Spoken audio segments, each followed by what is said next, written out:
প্রিয় শিক্ষার্থীবৃন্দ, আজকের অনলাইন ক্লাসে তোমাদেরকে স্বাগতম। আমি মোহাম্মদ হারুনুর রশিদ, প্রভাষক হিসাব বিজ্ঞান, বান্দরবান ক্যান্ট পাবলিক স্কুল ও কলেজ। পাঠ পরিচিতি, বিষয় হিসাব বিজ্ঞান, শ্রেণী একাদশ দ্বাদশ, অধ্যায় অষ্টম, দ্বিতীয় পত্র, পাঠ শিরোনাম মজুত পণ্যের হিসাব সংরক্ষণ।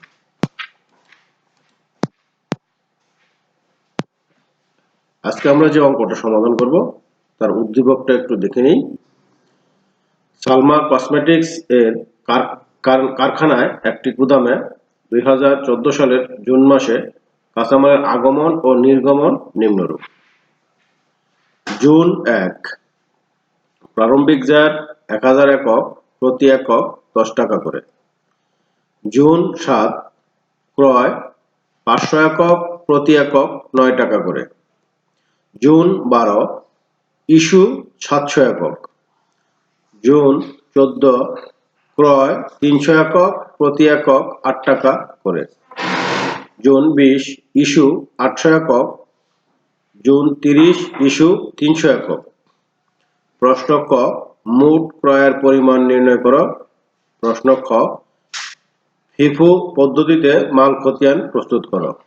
প্রশ্ন গ, লিফো পদ্ধতিতে মাল খতিয়ান প্রস্তুত করো। আমরা এখন ক প্রশ্নের সমাধান করব। মোট ক্রয়ের পরিমাণ নির্ণয়। এই ক্রয়টা বের করতে গেলে যে কয়টা ক্রয় আছে উদ্দীপকে সেই ক্রয়গুলো যোগ করতে হবে। তো আমরা দেখি কয়টা ক্রয় আছে। এখন জুন 7 তারিখে ক্রয় আছে 500 একক আর প্রতি একক 9 টাকা করে।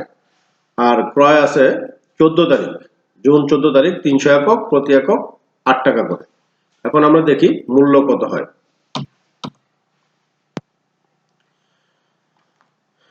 তাহলে 7 তারিখে ক্রয় ছিল 500 একক, 9 টাকা করে। তাহলে 500 কে 9 দিয়ে গুণ করলে আমরা পাবো 4500 একক।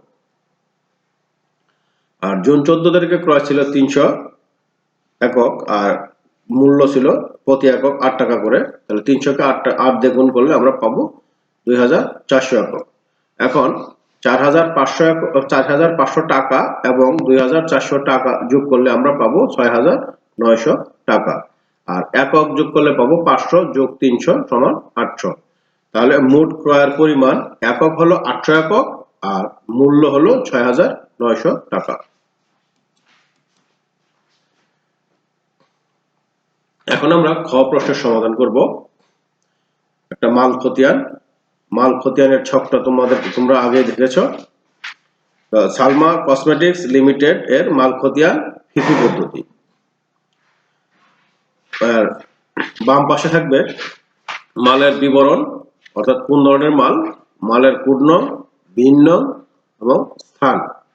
আর ডান পাশে থাকবে সর্বোচ্চ সীমা, সর্বনিম্ন সীমা আর পুনঃফরমায়েশ সীমা। আর প্রথমে থাকবে ক্রয়, তারপর ইস্যু বা বিক্রয়, এরপর থাকবে মজুদ বা জের বা উদ্বৃত্ত। তো প্রথমে আমরা 2014 জুন 1 তারিখের যে প্রারম্ভিক জের ছিল, প্রারম্ভিক মজুদ ছিল, সেই মজুদটা আমরা নিব। প্রারম্ভিক মজুদটা আমরা সরাসরি মজুদের ঘরে লিখব। 1000 একক ছিল, প্রতি একক 10 টাকা করে।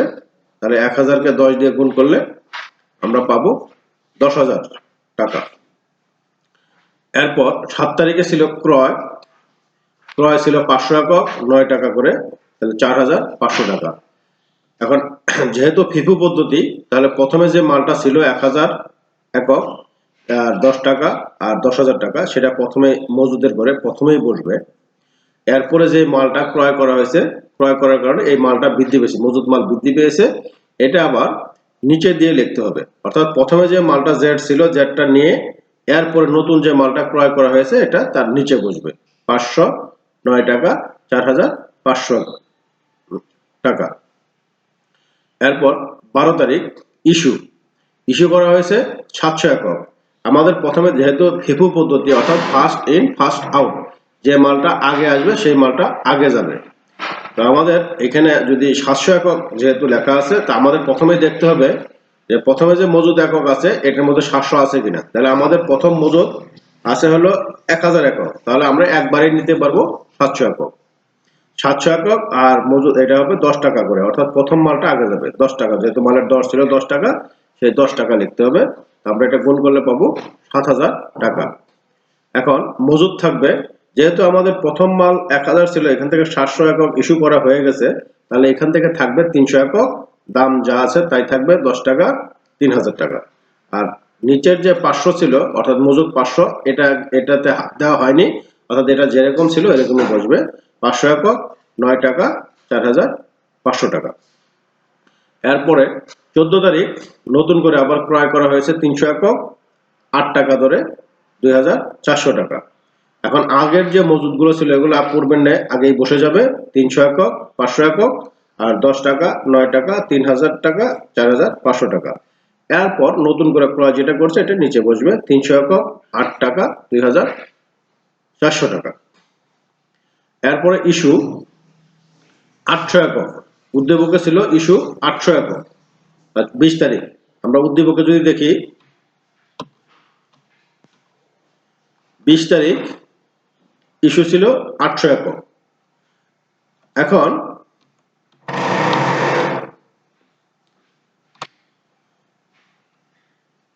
এই 800 একক আমাদের একসাথে নেই, প্রথমে আছে 300, তাহলে প্রথম 300 একক আমরা নিয়ে নিব, 300 10 টাকা, 3000 টাকা। এরপরে আছে 500, আমাদের যেহেতু 800 300 নিছি, আর লাগবে 800, এই পরের 800 নিতে হবে, পরের 500 নিতে হবে, তাহলে 500 9 টাকা, 4500 টাকা মুখ দাম। তো এখন এই যেহেতু আমাদের 300 এবং 500 দুটো ইস্যু হয়ে গেছে, তাই থাকবে 300, এই 300 একক 8 টাকা দাম 2400 টাকা। এরপর আমরা দেখব 30 তারিখ ইস্যু 300 একক, যেহেতু আমাদের 300 একক আছে, আমরা 300 একক ইস্যু করতে পারবো, 300 8 টাকা 2400, তাহলে আমাদের কোনো ব্যালেন্স বা জের থাকবে না, মাস শেষে ফিফু পদ্ধতিতে কোনো জের থাকবে না। এভাবে আমাদের মাল খতিয়ান, ফিফু পদ্ধতিতে মাল খতিয়ান তৈরি করতে হবে। এখন আমরা দেখব গ নাম্বার, ঠিক সবটা আগের মতোই। এখন প্রথমে আমরা জেডটাও আগের মতোই বসবে, প্রারম্ভিক মজুদ 1000 একক 10 টাকা দর, 10,000 টাকা। এরপর ক্রয় করা হয়েছে পূর্বের নেই, ক্রয়টা নিচে বসবে, যেমন 500 একক 9 টাকা করে 4500 টাকা, যেমন 10,000 1000 একক 10 টাকা, মোট পরিমাণ 10,000 টাকা, আর 500 একক 9 টাকা 4500 টাকা। এরপর ইস্যু, এখানে লিপু পদ্ধতিতে যে মালটা শেষে আসবে ওই মালটা আগে যাবে, অর্থাৎ লাস্ট ইন ফার্স্ট আউট। তো এখন ইস্যু করা হয়েছে 800 একক, আমাদের আগে আমরা উদ্দীপকে দেখেছি 800 একক, তো আমাদের শেষের মালটা আগে যাবে, তাহলে শেষে যেহেতু 500 মাল আছে, এজন্য আমরা একসাথে 800 লিখতে পারবো না, এজন্য এখানে লিখতে হয়েছে 500 9 টাকা করে 4500। এরপরে 700 একক ইস্যু করতে হবে, তাহলে আমাদের 500 পরে থাকা আরো 200 একক এই উপর থেকে নিতে হবে, 200 10 টাকা দাম 2000 টাকা। তাহলে আর ব্যালেন্স থাকবে বা মজুদ থাকবে, যেহেতু এই 800 একক ইস্যু করা হয়েছে, এখান থেকে 200 করা হয়ে গেছে, থাকবে 800 একক, 800 10 টাকা করে 8000 টাকা। আবার পরবর্তী 14 তারিখে ক্রয় 300 একক 8 টাকা করে 2400 টাকা, যার আগের নেই 800 একক 10 টাকা 8000 টাকা, এবং নতুন ক্রয় যেটা 300 একক 8 টাকা 2400 টাকা। এরপরে ইস্যু করতে হবে 800 একক। তো আমাদের নিচে মাল আছে 300 একক, তাহলে আমরা 800 একক একবারে করতে পারবো না, প্রথমে 300 একক ইস্যু করতে হবে, যেহেতু লিফু পদ্ধতি। তো 300 একক 8 টাকা করে 2400 টাকা।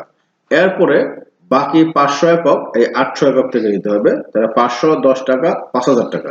তাহলে মজুদ থাকবে, এখান থেকে 300 চলে গেছে, আর এখান থেকে 500 চলে গেছে, 500 গেলে আর থাকে 300 একক, এই 300 একক 10 টাকা 3000 টাকা। এরপরে জুন 30 ইস্যু করা হয়েছে 300 একক 10 টাকা করে 3000 টাকা। আর লিফু পদ্ধতিতেও মাস শেষে কোনো উদ্ধৃত্ত থাকবে না। এইভাবে আমাদের লিফু পদ্ধতিতে মাল খতিয়ান প্রস্তুত করতে হবে। তো মোটামুটি আমাদের আজকের আলোচনা এই পর্যন্তই ছিল। তো তোমাদের বাড়ির কাজ থাকবে, তোমাদের পাঠ্য বইয়ের 6 নং অঙ্ক তোমরা বাসায় সমাধান করবে।